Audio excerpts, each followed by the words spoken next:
Today on Anything Interesting, and I heard that he was exhumed in 1863. Is that true? We're in San Jose, California to take a walk through the Ira F. Brilliant Beethoven Center.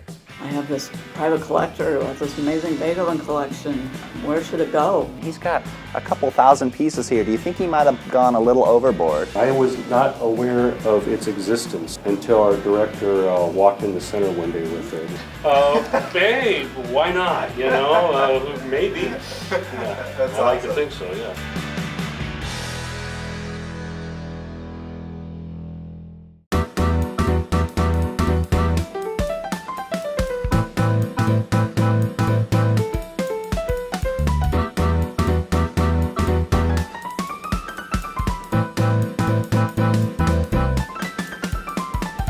Hey folks, we're here today at the Martin Luther King Jr. Memorial Library at San Jose State University. And up on the 5th floor, along with the California Room and the John Steinbeck Center, there's the Ira F. Brilliant Center for Beethoven Studies. And in there, they've got the largest collection of first editions of Beethoven's work in North America, along with some busts, recordings of his music, and everything in between. Let's go check it out.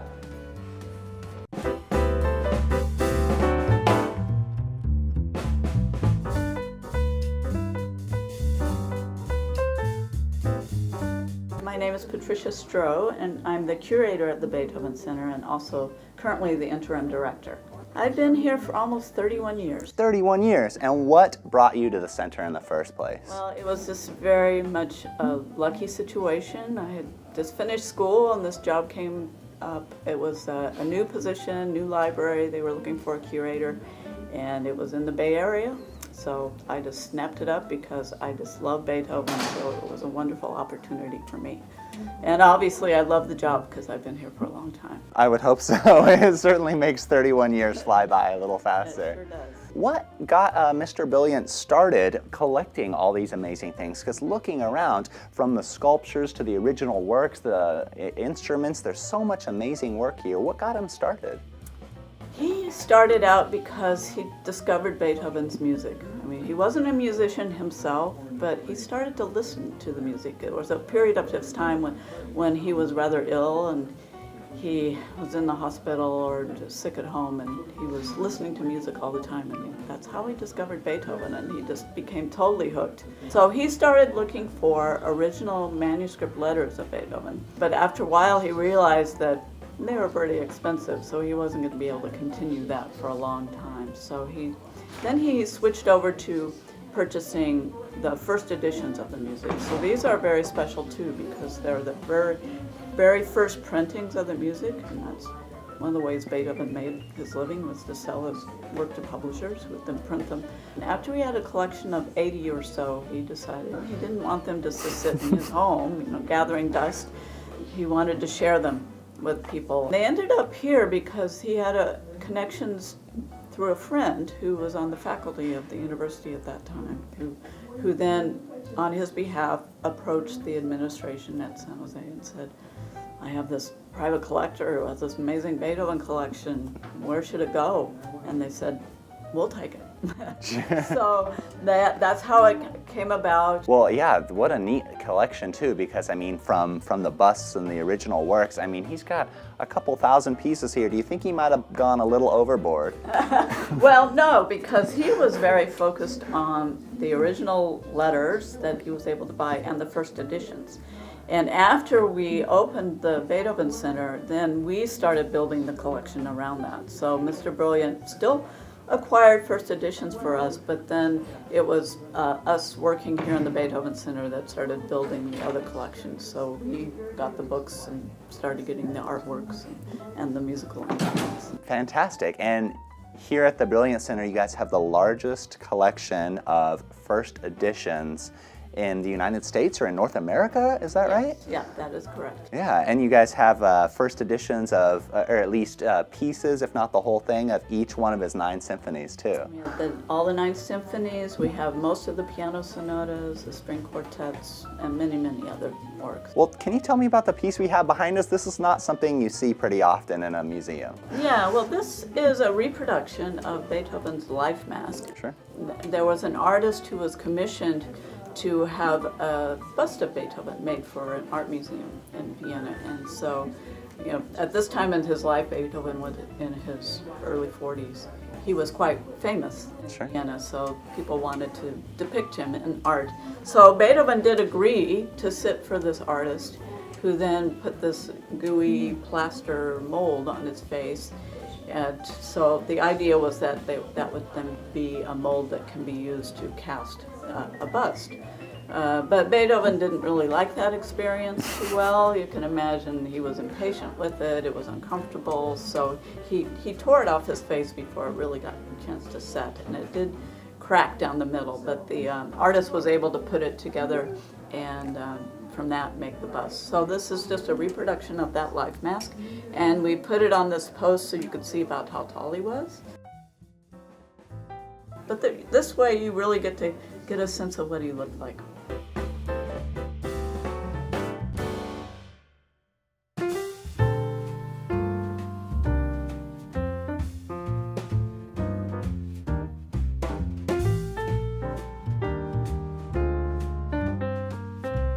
My name's Eric Jovog. I'm the events coordinator and public services coordinator at the Beethoven Center. And Eric, behind us we have a couple original documents, don't we? Can you kind of take us through what's hidden in this cabinet here? Yes, the original document is in this bottom drawer. So I'll pull this out. Oh, well. And this is a sketch leaf. So Beethoven wrote many sketch leaves. It's like a rough draft or a note, if you will. And this particular sketch leaf, the top part, he's working on some horn parts to one of his Leonore overtures, some what we call voice leading. And on the bottom of the sketch, there's some words. So he's working on a song or a lied. So it's like his notepad as he's going through the day, thinks up different things, sketches it out. So he would have a pocket full of this stuff and a pen or a pencil or something. Possibly, yeah. Could be a napkin. It could be anything. We still don't know why he went deaf, right? No, we do not, unfortunately. The first autopsy, unfortunately, they kind of botched the job. They destroyed very important parts of the inner ear that possibly could have shed some light on that. But as it stands now, we'll never know. Oh my gosh, and I heard that he was exhumed in 1863. They wanted to kind of study that more. Is that true? Yes, I believe he was exhumed twice. Yeah, and... it's not often you get to be buried 3 times, right? Yeah, well, as I understand it, the cemetery which he was originally buried was falling under disrepair, which was a cause for some embarrassment for the Viennese because he was a celebrity. Right. Wanted to honor the guy. Now he's in a very nice place right next to Schubert and Mozart. Mozart is a memorial, and right around the corner from Brahms. So I don't think that it's a good group. Do you think they get together and play? Hey, why not? Maybe. That's I awesome. I think so, yeah. Yeah. But yeah, going back to the when he was exhumed, so they did further work and to see if they could figure out anything, and I believe they could. Wow. So I got to ask you something weird. Can you show me your Zagaroscope? Oh yes. This is an invention that I guess was during Beethoven's time. I was not aware of its existence until our director walked in the center one day with it. And I was like, what is this What's thing? a Zagaroscope, right? So these images are specifically for the Zagaroscope, in that you're able, when you look through this device at these images, you get a certain depth to them.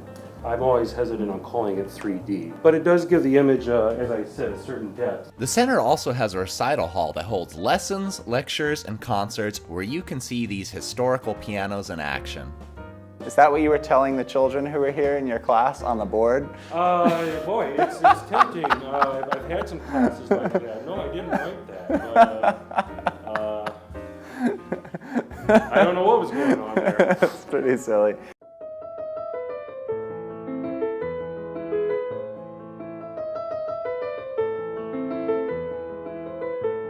Most people are interested in Beethoven's musical history, but he also had quite the mysterious love life. I have to ask you, you guys have two of your older works that were actually written by Beethoven, and one of them I believe is called Description of a Girl. Now that's not the German, that's not the original German, yeah. but they talk about a young woman in there. Who is this young woman? We don't know. I mean, it's just poetry that he was writing of this name, and whether there was a young girl he knew when he was young. I mean, he wrote this when he was still, quite a child himself. How old? I think maybe this goes back to when he was 12 or 13. But I know the name Elise means something to people because of his famous piano piece that we call For Elise. Oh. But that has a story behind it too, because for a long time people couldn't really know why he called it For Elise, because they couldn't really track who Elise was in his life. And then later it was suggested that, well, it wasn't really Elise he was writing to, it was a woman named Teresa. So the piece really should be called For Teresa. For It's Teresa. not going to change. Not only is Patricia a fountain of knowledge, she's also quite the talented musician. I have to ask before we go, could you play us something short on one of these wonderful instruments? We've got such a collection. You said Bill's favorite was Alley Cat. We won't do Alley Cat. We won't do Alley Cat? That's not Beethoven. But I can play a little bit, yeah. Oh, I would love to. Please pick your favorite.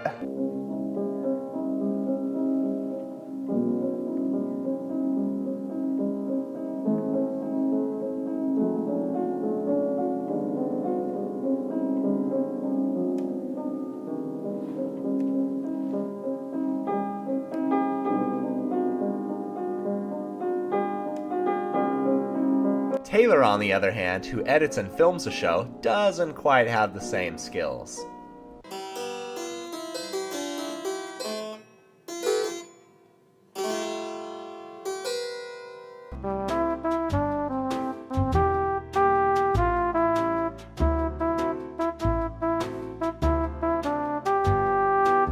We just went to see the Ira F Brilliant Center for Beethoven Studies, and what an amazing collection. They've got over 5,000 pieces. And once you go in there, you can check out some of Beethoven's notes in his own hand. You can listen to recordings performed by a variety of artists. You can even try your hand at a historical harpsichord, pianoforte, or a clavichord, but you never heard of a clavichord before. The Brilliant Center is open 6 days a week, so you've got no excuse not to come down and check it out. Hey Taylor, what's something you've learned while filming? We can always film more no matter how much we think we did. How about you?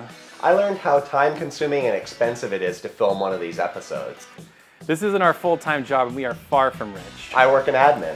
I drive for Lyft. And if you like our videos and you want us to keep checking out neat locations, inspiring people, and exciting events, visit us on Patreon and toss us a few bucks each month.